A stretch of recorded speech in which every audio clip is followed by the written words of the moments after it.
Obviously we haven't worked on like Socialization? yeah. Sure. We have two more lessons after this before then. Is one of them the Thoughts on in-home? what was that? Is one of them the in-home? Yes, one Because I of saw them. you future booked that, right? No, yeah, sorry, I thought you meant one of the dogs live there. No, the in-home I talked to Tina just because we had already booked all the other stuff. Yeah, so I see. Oh, I is it mean, we January 6th? Yeah, that looks like to okay, be your in-home there, okay, 9:30. Is yeah, that correct? yeah. Okay. So my girlfriend said one of the dogs that's there is like dominant. It's a cattle dog. Okay. She's been around it before. Okay. It's her cousin's dog who's also coming home for the holidays. She said that dog's like pretty dominant. Okay. Once that dog like establishes her dominance, then it's like fine. Uh-huh. I don't know really if that's like the best situation to put him in. My thoughts was just I have a crate that I can bring Uh-huh. and just put him in, off to the side basically and not let him like interact. Sure. Wanted to get your thoughts, opinions on if that would be maybe a good like situation Okay. to have him in or just kind of avoid it altogether. I can't take him to the kennel because I'm gone like the 19th through the 22nd Mm-hmm. and then I'm gone like the 26th or the 30th, so I'd rather not put him. For like 2 weeks. So Yeah, two I weeks gotcha. straight, and Okay. then obviously the holidays tough to pick dogs up on Christmas Eve and Yeah, yeah. Christmas. But So it can go a couple of ways. One, because it's a female, he might tolerate it or just be like, actually just even accept it. Or um let's say he's tolerating it, but no one is checking the female. At some point, he might get annoyed enough where then he's like, all right, well, now I'm going to have to handle the situation. yeah, So that's the greatest variable. If I have, I actually don't really, when my clients, you're not the first person who's had this kind of contact, so yeah, not going to last, is I tell them, like, I have no question about your dog, really, because you have a bunch of control, you have a means of stopping, right? All that stuff. You already have like a natural, I want to avoid a situation.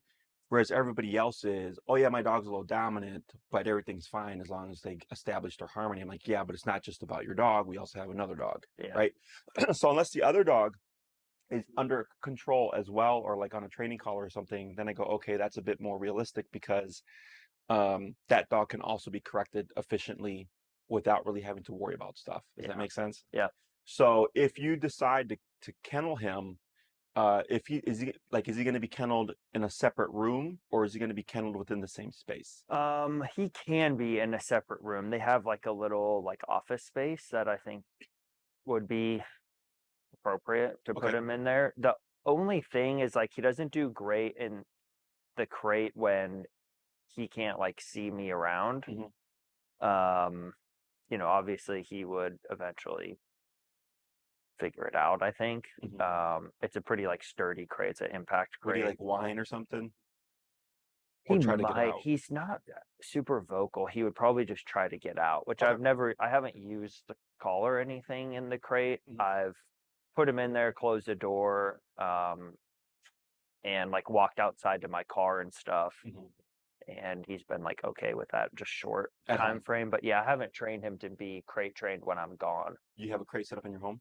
Yeah, Okay. I just leave the door open and he can go in and out as he Okay. pleases. But I don't like when I leave for work, he just stays out in my house and he sleeps. He Sure. doesn't do anything. Yeah. But I mostly bought the crate if I have people over and didn't want to introduce him to those people Yeah. when this is after he had some of those nipping episodes. Yep. Then I put him in the crate, for a few, hours while I have people over, and he's been totally fine as long as he can see us Okay. So there. what I would do actually is take the crate currently, move it in if you can into a space where he can't see you, Okay. and crate him while you're home, Okay. because you can start working on that problem if there's going to be a problem Okay. before you're in that context. Okay. Because I'm thinking, well, if he's kenneled in the same space as the cattle dog might be coming over to investigate the kennel, Yeah. and then I would see him be more inclined of being defensive because he has his own kind of territory space, if you Hmm. will. So I wouldn't be surprised if that created a negative Okay. interaction. Okay. But if the issue is, well, if I have him kenneled away from me and he can't see me, he might want to get out. Yeah. you can technically replicate that because I would think he would be more inclined to want to get out, knowing that you're home in the own home that he lives in, and he's separated from you. Yeah. Does that make sense? Yeah. So if that's the case, you could take advantage of that, and you can use this to correct him. Like if Okay. he's pawing at the kennel, if he's whining in the kennel, this does not create a negative association with the kennel, Okay. which is a very common question that I get. Yeah. If I need to make a space a negative, I would put the dog in the kennel, remote them continuously until they escape the kennel. Once they escape the kennel, the pressure would turn off, and that's how it make the kennel a negative. Gotcha. Okay, momentary negative doesn't create a bad association. He just starts to figure out like, okay, when I continued pawing at the gate, the collar turned on. Mm-hmm. The moment I stopped, the collar turned off. Right? Oh, the moment I whined in the kennel, the collar turned on. The moment I stopped whining, the collar turned off. That's how the dog learns. Mm-hmm. Okay, so like we get like when I have my families that they bring home a newborn and they want to make the nursery room off limits. I grab the dog, I leash him up, put him on the e-collar, walk into the nursery, remote them until they escape the nursery, and I keep repeating that. Eventually, I walk towards the nursery, and the dog goes, "I don't want to go in there." That's how we make spaces negative. Mm-hmm. Okay, is it has to happen continuously until the dog leaves the space and it turns off, and they go, "I don't want to go in there." Momentary little corrections like what we're doing here would it make a negative association? Okay, and I've had to correct dogs pretty harshly on the remote collar, even here, um, in order to get them to cut certain behaviors. And there's no problem. Okay, so um, I would say knowing that that dog's tendency is to kind of assert itself, I would say your best bet is to Just keep them give separate. space, Yeah. unless that dog was being kept on a leash. But then if that dog isn't trained, so to speak, it might get frustrated because it might want to um, how do you say, smell Augie or something. Yeah. And then that dog's frustration can then escalate Augie. Yeah. You see that? So Mm-hmm. that's like the Yeah, she'll be on a long line because they don't have a fenced in backyard, and the dog that lives there has she's trained with like the fence, Mhm. but the other two dogs don't live there, so they just put them on the long line. Mhm. And so okay, yeah, it sounds like that was probably my inclination too. Just to So there'd be as think many as it'd be three other dogs. yeah, there'll be 3 other dogs and like 5 or 6 new people. I gotcha. Sure, sure. If it was So just the people, I would say, yeah, sure. Keep Augie in the space. You can use your muzzle as yeah, as a precaution. But if we have, people, you can tell what to do. Dogs, unfortunately, you can only tell them what to do yeah, to an extent. yeah. So, Okay. okay. Anything else? No, I would just say like maybe the next two well, I guess if today, I don't know if you had something specific planned, but maybe we could do like with other dogs around. Is that possible today? To test his reactivity? Maybe yeah, I guess either test it or just like I said, like on walks, that's really been the only Sure. issue is So we can press this threshold and create a controlled context. That's not a problem. okay. And then we'll also review just like what you're mentioning, like you could see him thinking about or contemplating what he should do. Mm-hmm. Um, and then we'll want to figure that out too. Okay. All right, so let me get a dog. I should probably just grab my kitty and then grab some.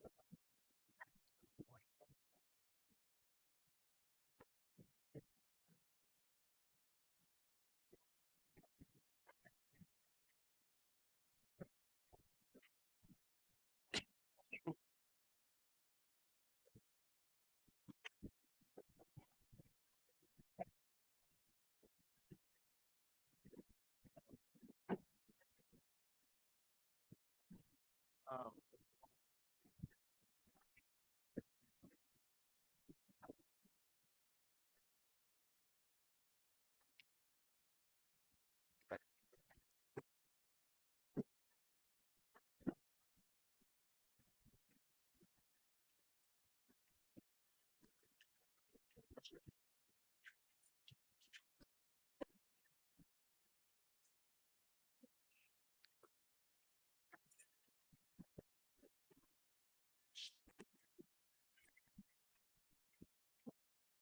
when you're talking about content, right, Yep.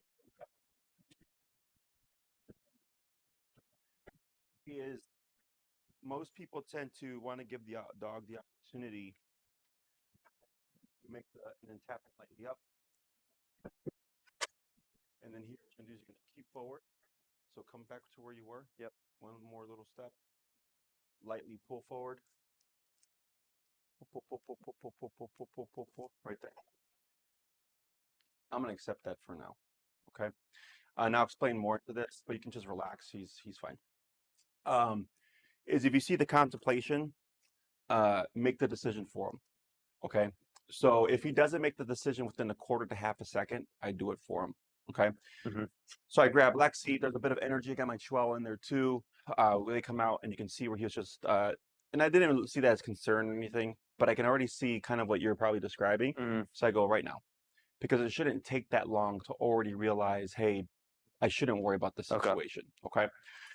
So when I'm working with other reactive cases, for example, the dog will see a dog and immediately, or hear a dog immediately go into avoidance, where they're like tucking the head behind the owner. They're looking up at the sky. They're looking at the ground. They'll even get up and pivot to give the dog the, like, it's instantaneous, right? Because the dog knows, if I go into reactivity, there will be a consequence, right? And they're in the process of what I call doing math. They're trying to figure out what's causing the collar, Mm-hmm. because it takes repetition for them to realize it's not the dog, it's their decision, it's the reactivity. Mm-hmm. So then they go, okay, well, what other things can I try? So then we see the lightly up on your leash. Very good. Then we see the dog go into avoidance or whatever. They start to look around, and we don't do anything there. So then the dog goes, oh, I see a dog. I didn't become reactive. I chose avoidance instead. Nothing happened on the collar. Nothing happened with the dog. And we keep repeating that. And eventually the dog starts to relax and go, oh, uh, um, I've been avoidant 100 times. Again, nothing's happened on the collar. Nothing's happened with the dog. What happens if I just look at the dog briefly or whatever? Nothing happens. Again, if there's no reactivity, nothing happens. So then eventually we get, so we have uh, fight, flight, avoidance, submission, right? The first two is fight or flight. On a leash, the dog cannot flight, so that removes that immediately, which is why more dogs are prone to become reactive. Does Mm-hmm. that make sense? So once we remove flight response, now the dog goes, well, I can't run, I'm on a leash. I can't fight because I know I'm going to get, because this is going to happen. That leaves flight and submission. I'm not sorry, avoidance and submission, right? So then once the dog opens up to avoidance, the next step is submission, right? Now, I would say it's like 50-50. Some dogs go into avoidance and then stay in avoidance. That's okay for now. Some dogs will eventually go into submission, which I also call acceptance. I accept that I'm going to see a dog and I can't run from it. I can't fight it and I can't avoid it. So I'm just going to be. Does that make sense? Mm-hmm. So right now, I think two things. If you're still kind of, he's better, but every now and then he'll have a moment. Um, and when you talk about that, do you mean like a moment of like he actually becomes full blown reactive, or are you talking about he's just thinking about it?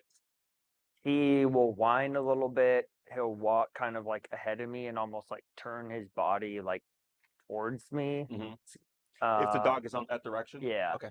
So he knows like not to like completely walk ahead, but you can see he's like starting to get in Yes. front. So right there is when the correction Yeah. happens. So Okay. if it's whine and then forge, and you already know the pattern, I would correct the moment I hear the whine. Yeah. Because you're walking, you hear the whine, you look, oh, there's a dog. So I already know that's why it's Yeah. happening. Boom, Yeah. right there. And I guess I need to be like really focused because there's been, I would say maybe half the times, like we'll walk past like multiple dogs on a walk Hmm. and it's been amazing. Like he won't react at all. Hmm. He won't do any of that. Hmm.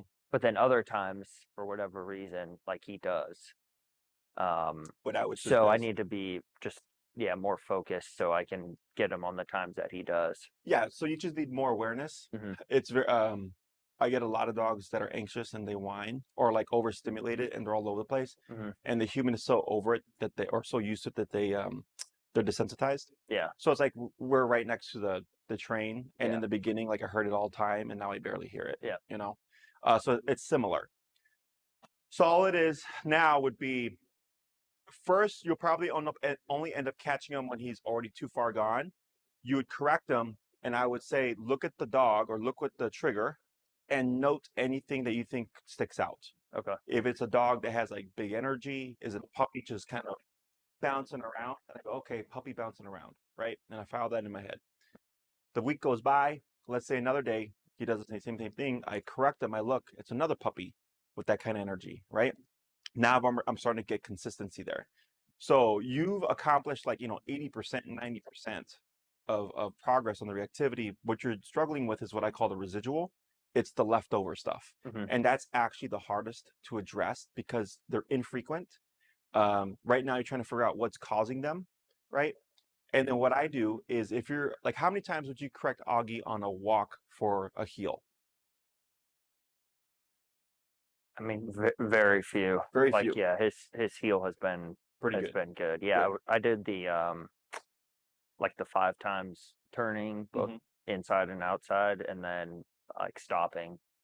What's your And number so that on the walks? 35. 35. Yeah. What I would do is since you know his heel is pretty good and you're very rarely going to correct him, I would prematurely have my number up higher Okay.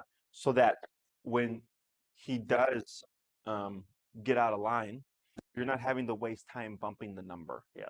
right? So now I start my walks at 40. And I would say for this coming week, you're operating at 40 Okay. and note any differences. If you're like, no, he's still willing to forge, the next week I go to 45. And I keep doing that.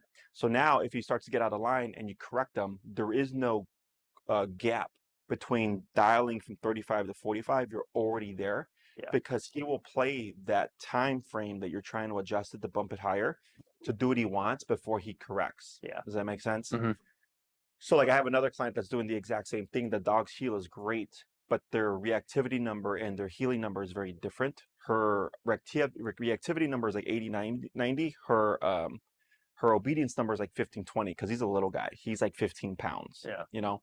And ever since prematurely hiking it up, they've dropped everything like 80%. So now it's just like what you're dealing with, Yeah. that residual. Yep. So I would say going forward, operate at 40, note any changes. If you still see he's willing to gamble getting out of line, the next week, 45, and then note any changes. Still trying to keep tabs on when he does get out of position with the dog because that's good information.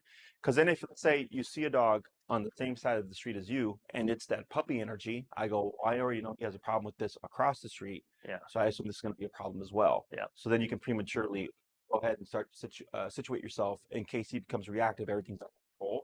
But you would need him to learn how to handle that passing by at a close proximity because that's obviously going to be harder than if the dog's across the street. Yeah. Does that make sense? Yep.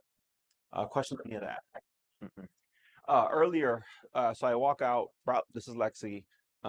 He got a little bit intrigued.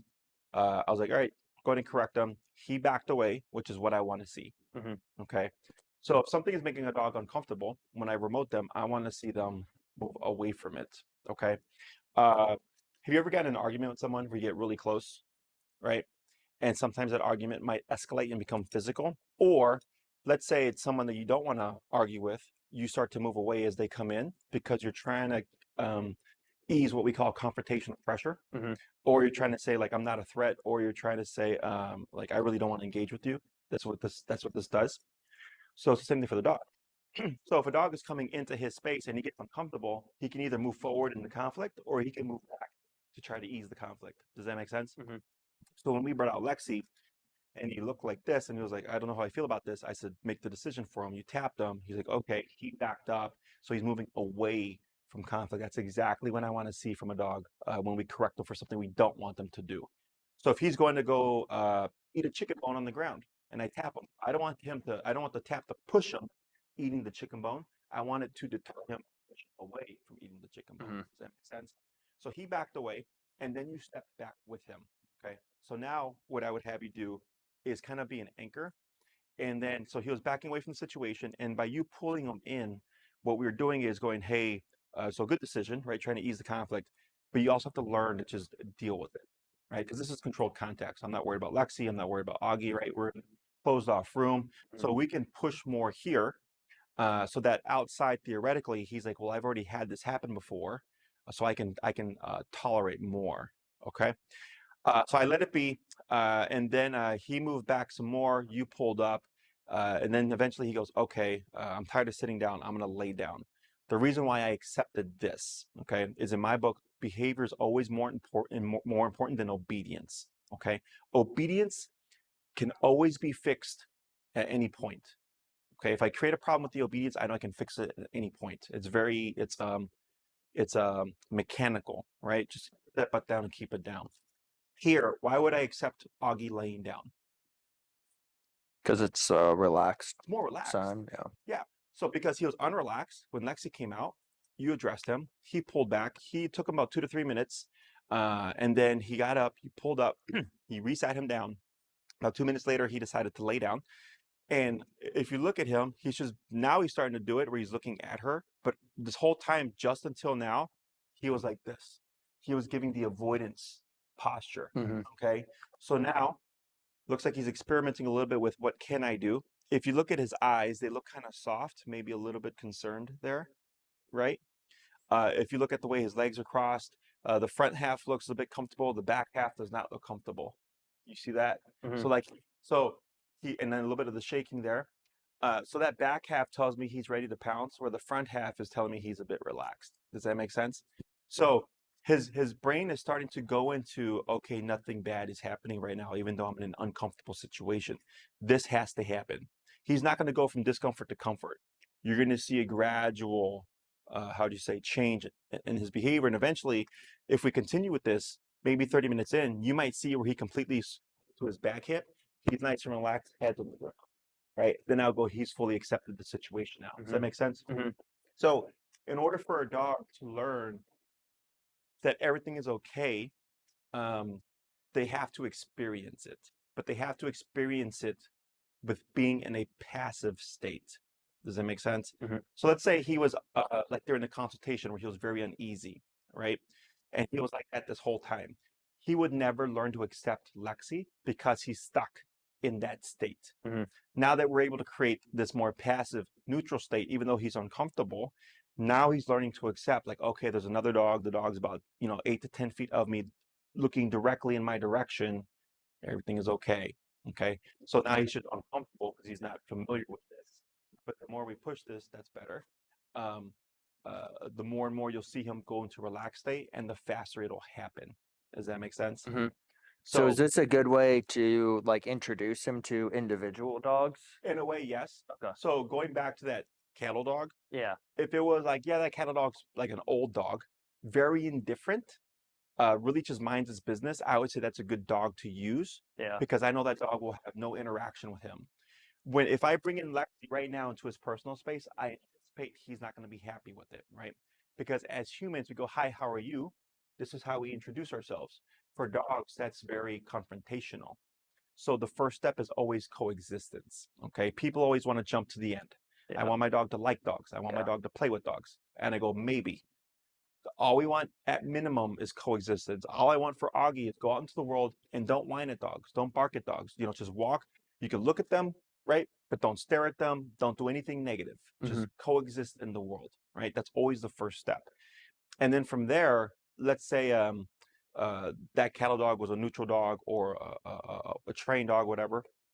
And you would see that dog over and over again. That's realistic because we could build a relationship there, right? Mm-hmm.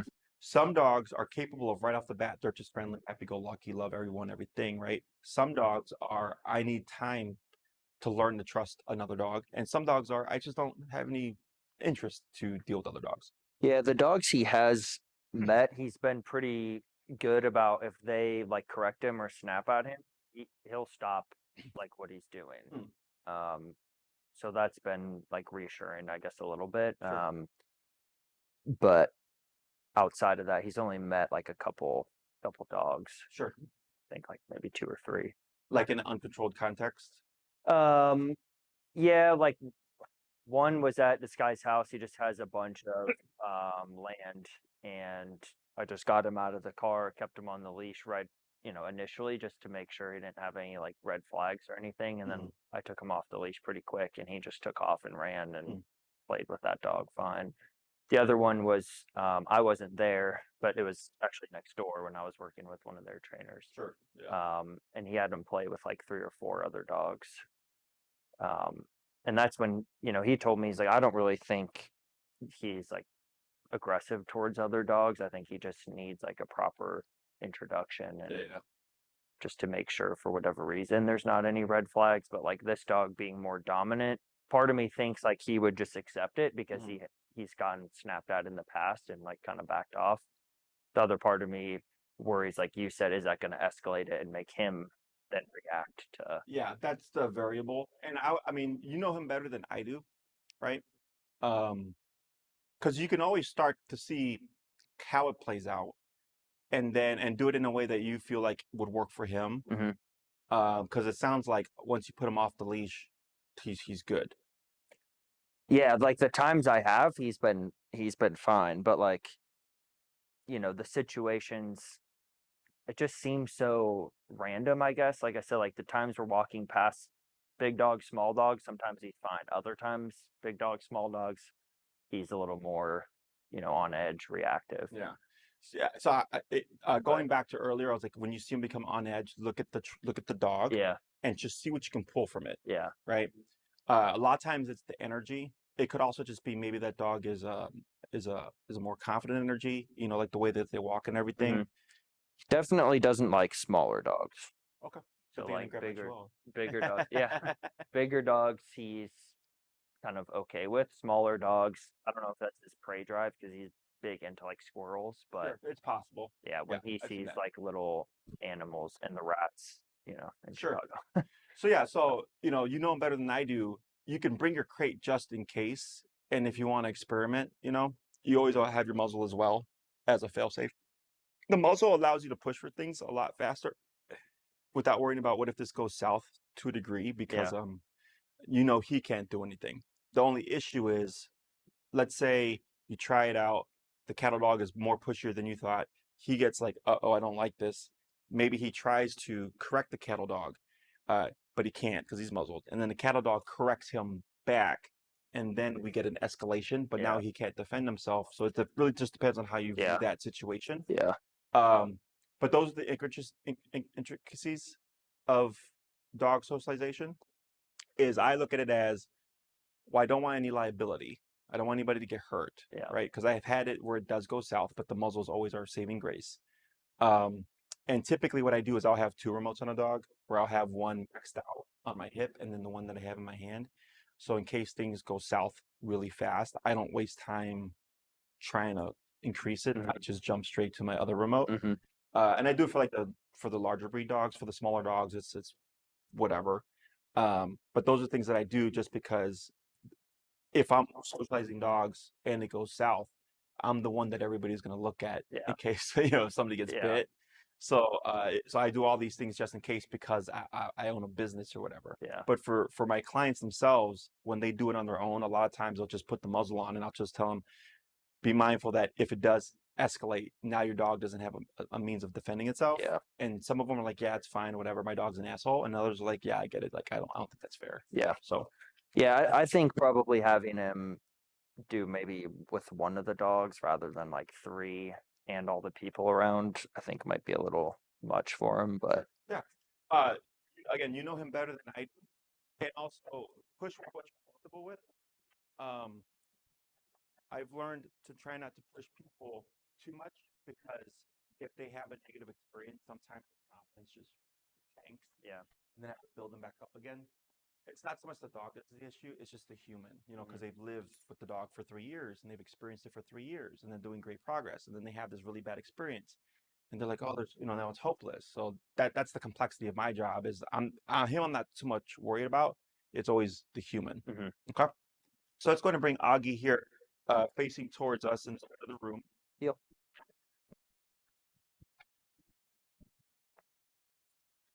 Now, how good are you with reading dog body language? Want to come a little bit closer? Heel. About right there. Perfect. I mean, I've watched some videos and stuff Mhm. on it. Obviously, I'm not an expert, but I feel like with him, it's the times he's nipped, he's had his like ears back and tail kind of Mhm. tucked, and then he's lashed out and like backed up. Sure. So right now, does Augie like Lexi or not like Lexi?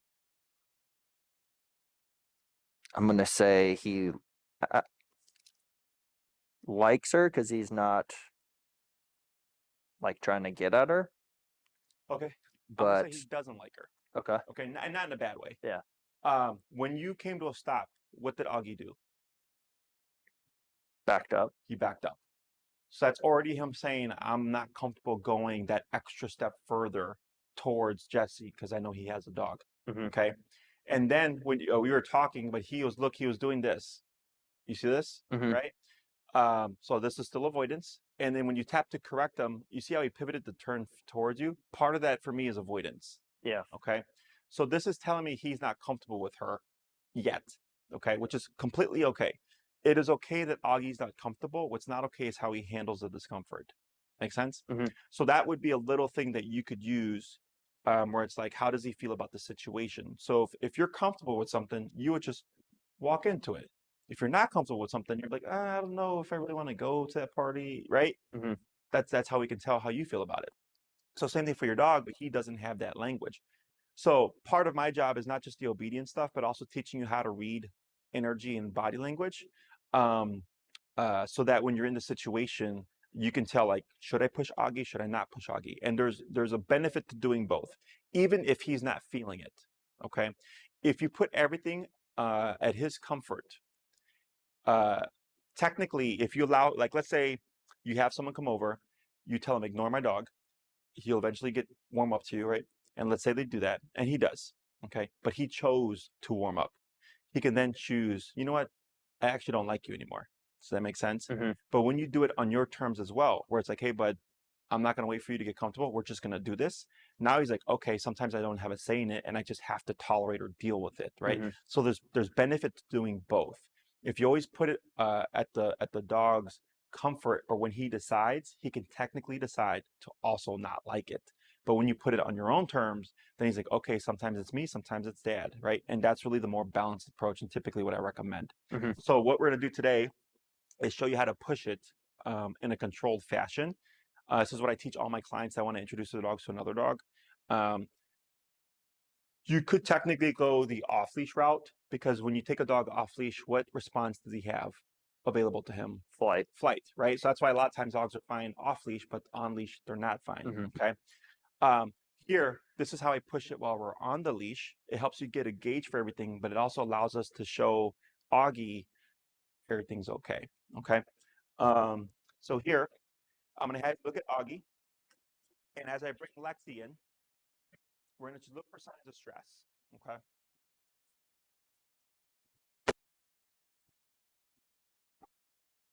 Okay, so you saw that awkward kind of well eye there.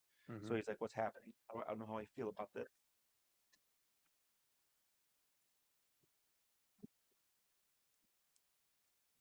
So I can tell Lexi doesn't like Augie. Why do you think she doesn't like Augie? Part of it's probably he doesn't like her. Yeah, he's unsure about her right now. Yeah. So what happens is we get a feedback loop, and the dog goes, if you don't trust me, why should I trust you? Mm-hmm. Right. So this is a lot when I deal with humans, with dog to human issues, is I'll tell them like if you use someone who's spooky of your dog, even though the dog doesn't realize they're scared of the dog because of a previous negative experience, the dog just goes, "You're being weird, so I don't trust you back." Mm-hmm. Does that make sense? Yeah. So here, when I was walking around, she can, and that lip licking there, that was stress. She can feel just his tension, the way that he's awkwardly sitting there, right? A stress yawn. Okay. Uh, um, Lexi is reading all this because dogs are masters of reading body language. And so then she started to create tension too. So when we were walking, she was like this, just kind of eyeballing him in a tense way. Because she's like, I can see that you're not comfortable. Mm-hmm. Okay. Let's see if he's gonna start panting. There it is. Okay. So there's the stress panting. Okay. So I'm gonna pull away. So he's got that mouth open, right? Let's see if he does it again. Okay, so mouth is open. Now watch when I start to come in. Let me see if he holds it. Okay.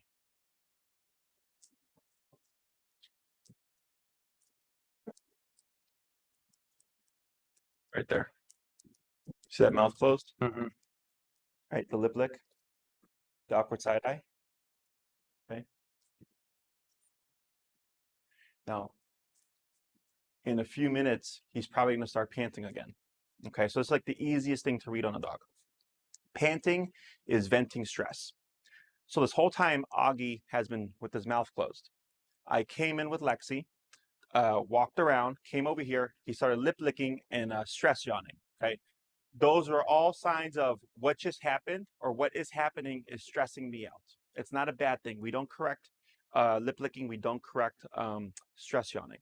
That's just the dog saying, this is stressing me out. Okay. Once we completed it, he did what?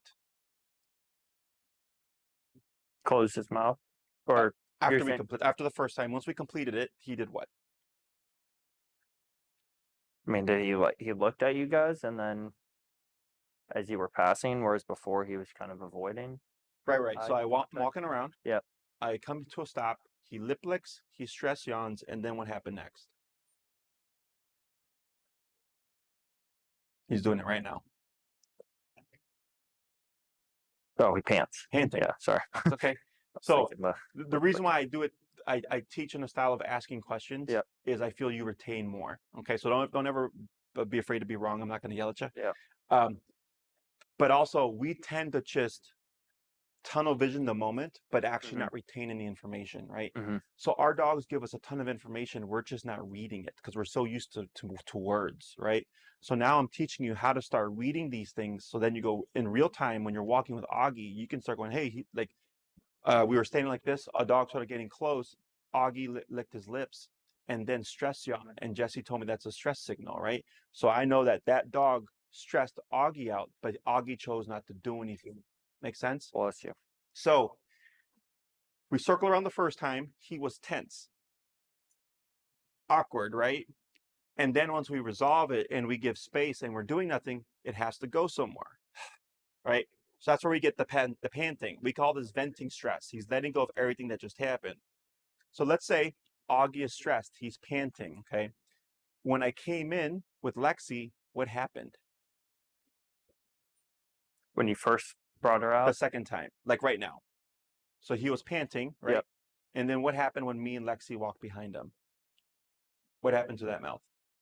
Closed his mouth. He closed his mouth, yeah. right?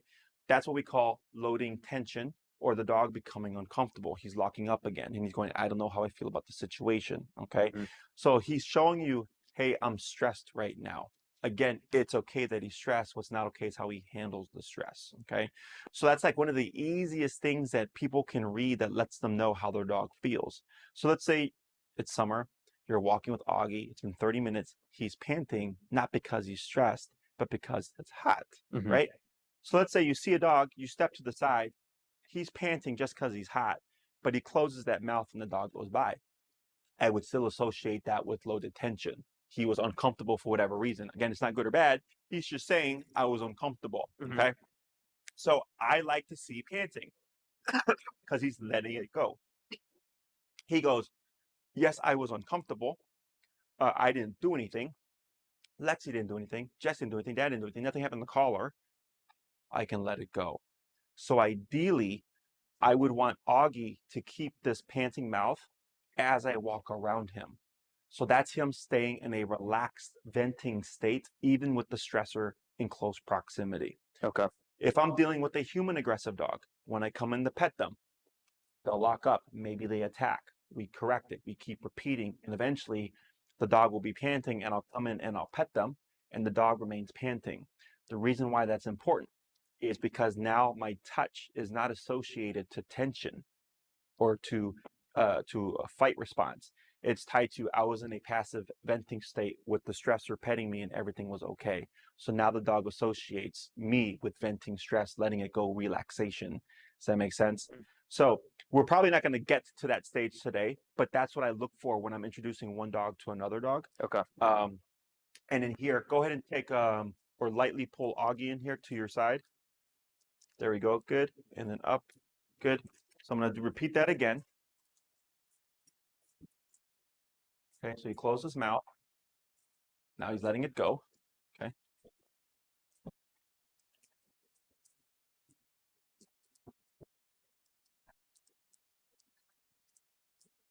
A little bit there. Good. And then you see that the very last bit, closed mouth lip lick. Right. So he was able to hold that whole moment.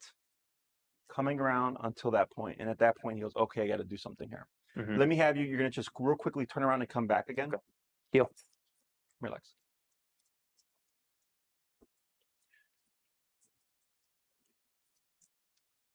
Take one little step back. I'm not going to care about pulling him forward. I'm going to have you shorten your leash. Perfect. Now, if Augie becomes reactive, what do you do? Or what are you supposed to do? Correct him with And on the leash, pull up. pull straight up. Correct. Okay. So whenever we're doing stuff, we're going to press thresholds or boundaries. You always want to remember, if things go south, straight up, tap. Okay. Because the pulling straight up is gonna control him immediately, and the prematurely shortening of the leash is setting yourself up because he's going to have less range of motion. Mm-hmm. Okay. So now he's going to panting again, and you see how he's got that. He's doing the lean there. So I'm going to walk straight towards you. Okay.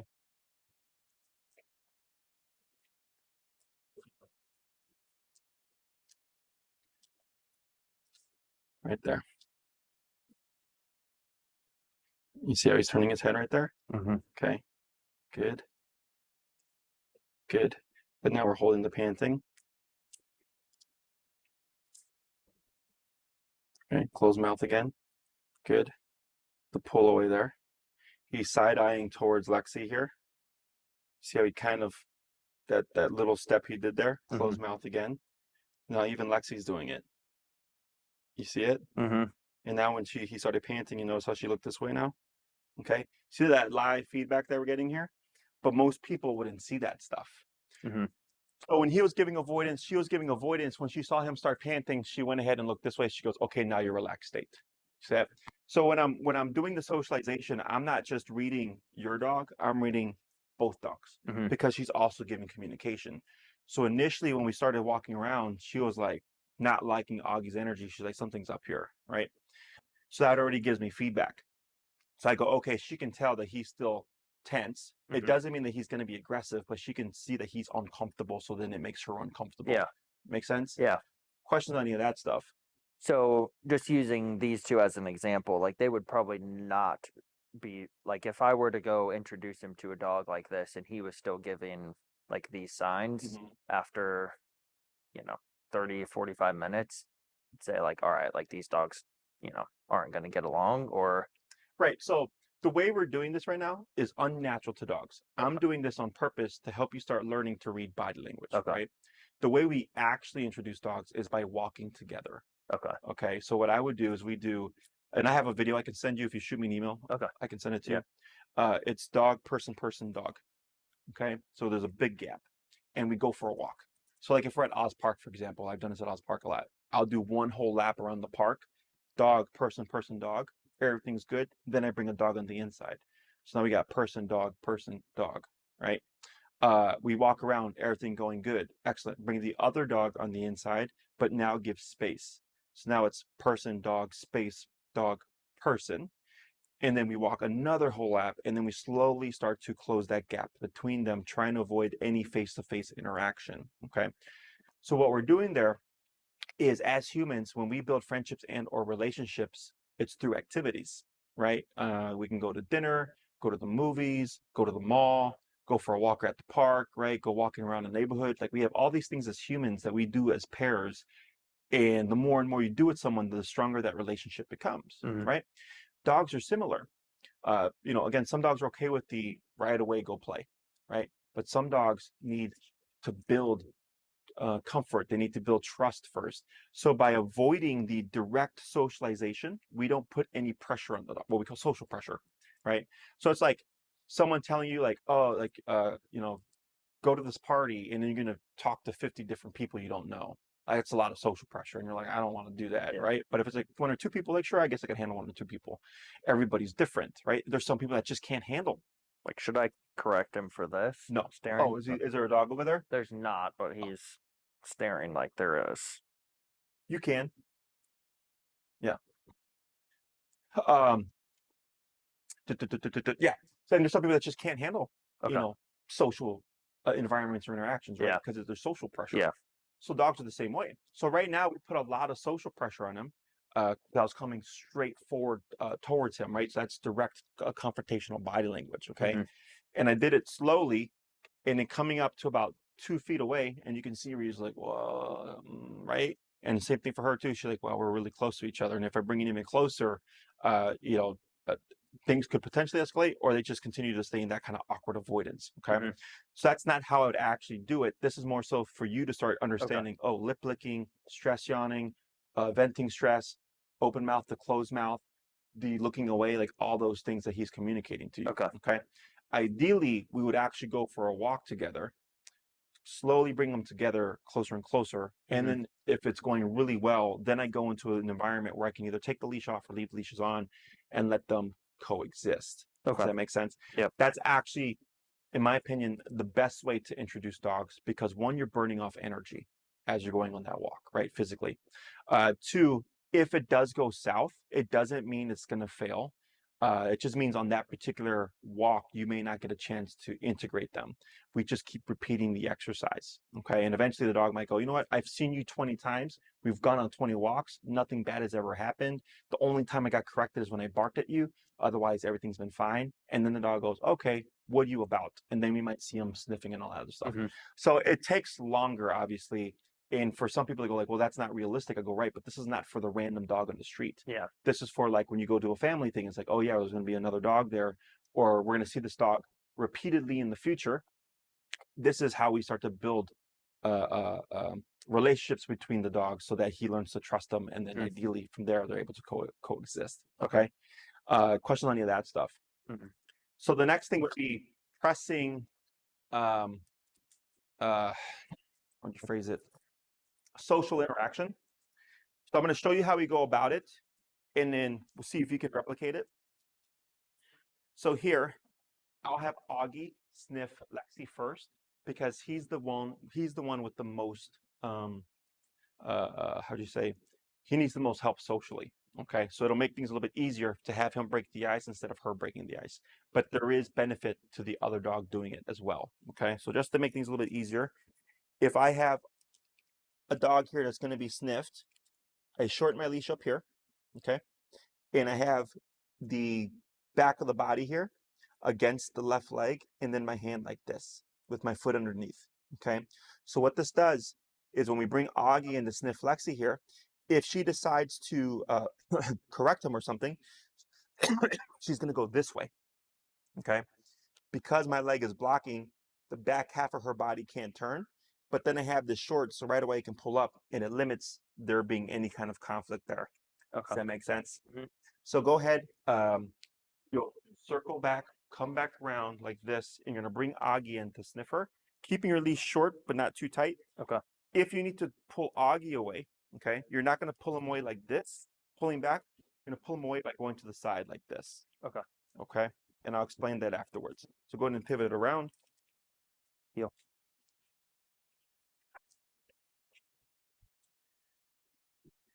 You're gonna bring him straight to her rear. Okay, go ahead and pull. Yep, pull, pull, pull. Pull, pull, pull. Yep, a little bit more. Right there. Okay. Going to circle around and then bring them back.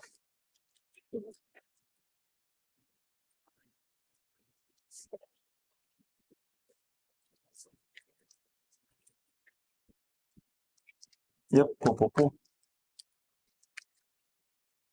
A little bit more of a pull. Yep, go right there. Good, go and circle around.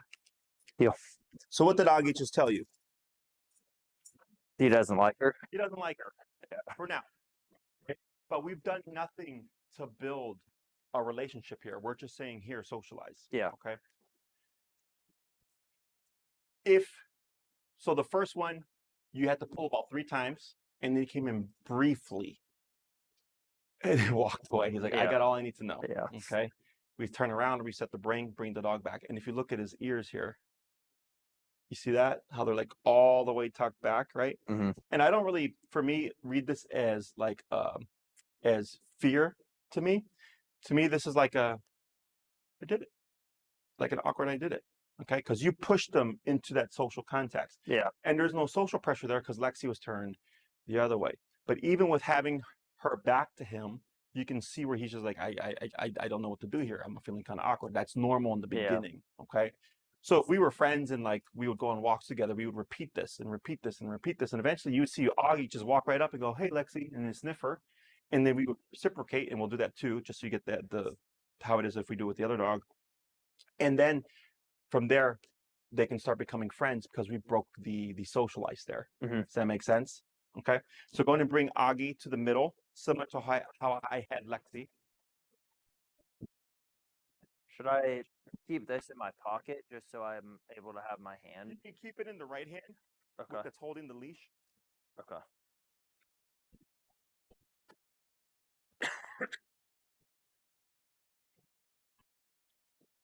Yeah, so it's going to be like this. Okay. And then your remote can be here. And then, and usually I just drop the excess. Oh, really? Yeah, Just like okay. that. Should I use this handle, or you think even closer? Like it's got a second. Yeah, you'll be fine with that. Okay. And then see how he's sitting down? Yep. If you take your left foot and you prop it underneath, a lot of times it'll lift her butt. Yeah. And then I just step like this. There you go. Okay.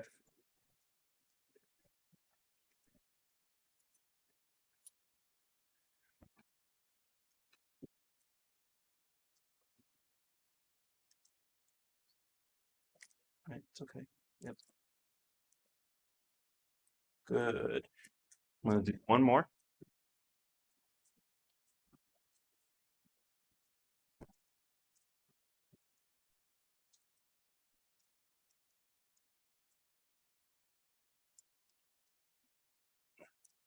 I'm gonna touch him.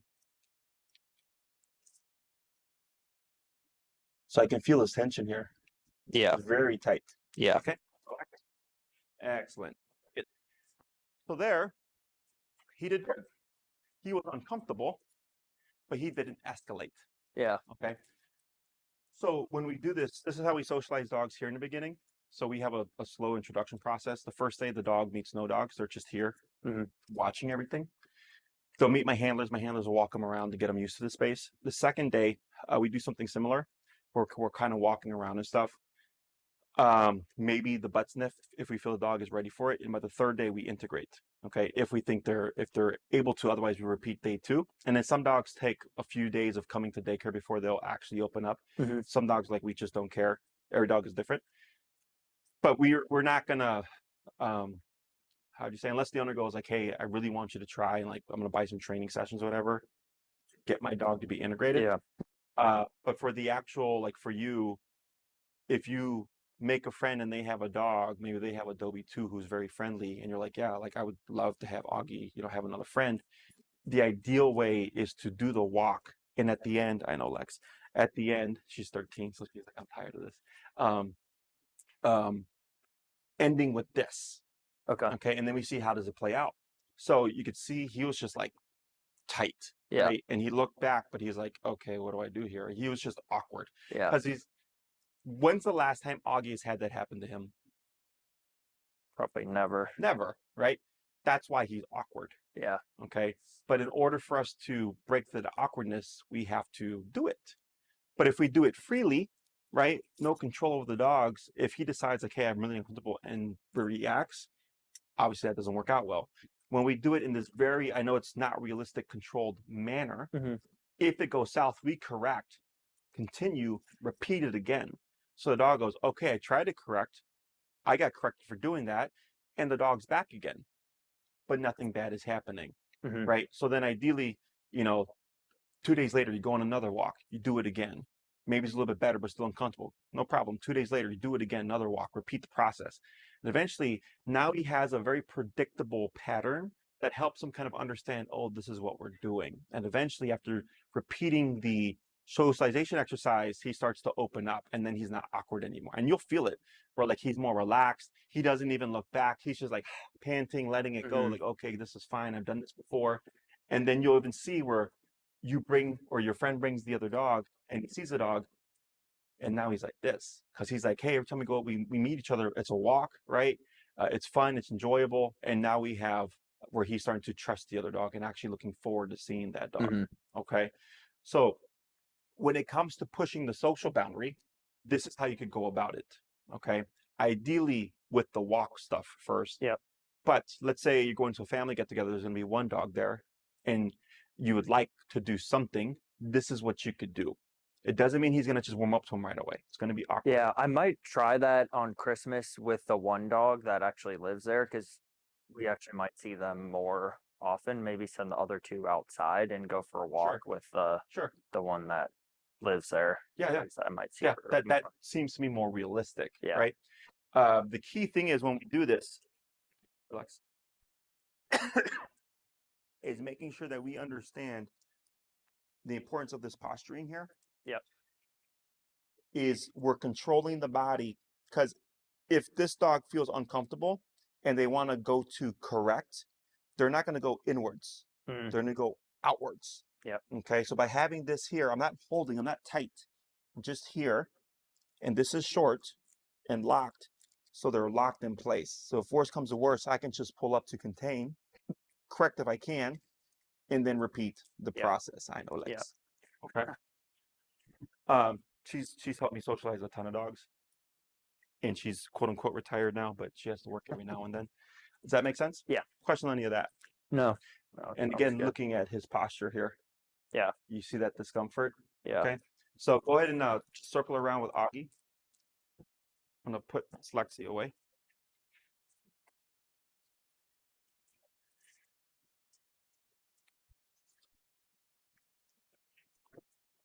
Go ahead.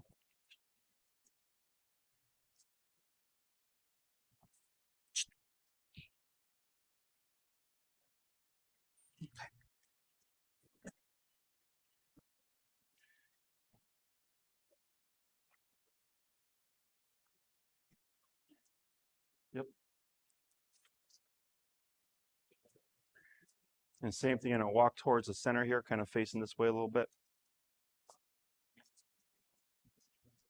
Yeah.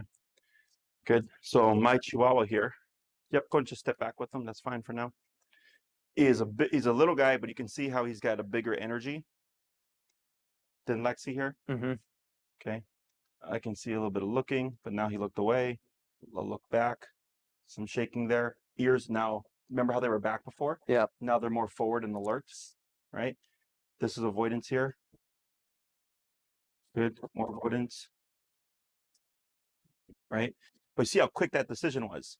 That's what I was mentioning earlier, that if he sees something, if he's thinking about like breaking attention, it's going to be that fast. Because he's had a few corrections in this class, he's kind of already a bit heightened there. Okay. Yep. Because that went a little too long there. You see that? Mm-hmm.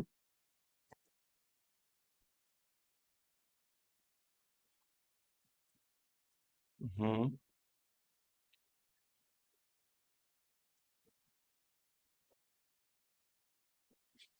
But you see now how he's more consistent with what his decision is now? Mm-hmm. He's just like, yep, a little bit there because Poncho came in closer. But now right away, I can see here he's really trying to hold.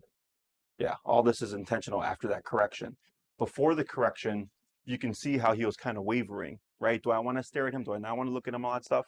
After you gave that correction, he was very consistent with like, okay, I'm going to do avoidance behavior now. Mm-hmm. So when you walk with him, if you see something, make the decision for him. Okay. Okay. Quarter to half a second is what I give dogs. Okay. Time to respond. Yep. Okay. And by doing that consistently, then you will eventually see, oh, now he's making the right decision more quickly. Yeah. Because you've motivated it. Okay. Yeah. Now, let's say you do that, and in 6 months, one day he's wavering again. You then come in and make the decision again. Mm-hmm. Okay. Because at some point, humans usually will ask like, when does a dog learn to be a good dog? And they just do these things. I go, they really don't do that. They're doing it because you're being consistent about it. But Mm-hmm. one day they might question, and then you have to remind them. Augie has a learning capacity of a 2 to 3 year old child. Okay, and a 2 to 3 year old child always needs to be told what to do. They would never at one point become independent, get a job, and help support the household, right? I wish. Same thing for Augie here. He's a 2 to 3 year old child. Yeah. So he will do better. And you're like, yeah, it's been 6 months since I've had to, address him. And then something happens. Oh, today I did. But Mhm. once in 6 months is nothing, Yeah. Like my guys, I still have to correct them, but Mhm. it's like rarely. Mhm. They're dogs or animals, right? Yeah. So here, much more consistent now with how of his avoidance. And I have Poncho here intentionally not under control. He's being a little bit curious here. You see that tail wave up like this, Mhm. right? He would actually like to meet Augie here. Augie went from panting to closed mouth, but he's got a concerned look on his eye from what I can see here. So he's like, am I going to be corrected for this? Yep, now he lets go. Now he's panting. You see that? Mhm. So if you want to get better at reading dog body language, what I suggest is Caesar Milan. Okay. Are you familiar with him? Not. I haven't watched any. I've watched a couple of his videos, but not His as old much. TV show, The Dog Whisperer, was really good because he would break down body language. Okay. That's actually how I learned how to Okay. read dog body language because you can rewind it. Since you only have Augie, your window to learning dog body language is very limited, right? You're only going to see what he gives you. There's obviously a ton out there. So by watching a TV show like that, and I've watched a lot of dog shows, I believe his is the best. He really explains things well, and I think he's like 90%, 98% of the time accurate. I think that last 2% is because English is a second language, so he doesn't convey his thought well. I understand it because my family's Mexican and I'm familiar with that, so I get what he's trying to say, but I'm like, but the average person won't. Mhm. Does that make sense? Yeah. But he'd be a good way to learn how to read dog body language. Okay. Okay. So if you'd like, you can send me an email, and I can send you the video for how Okay. to socialize dogs together. Yeah. Hi. Oh yeah. 1 second. I got something coming up. Okay. Anything else? No, I guess just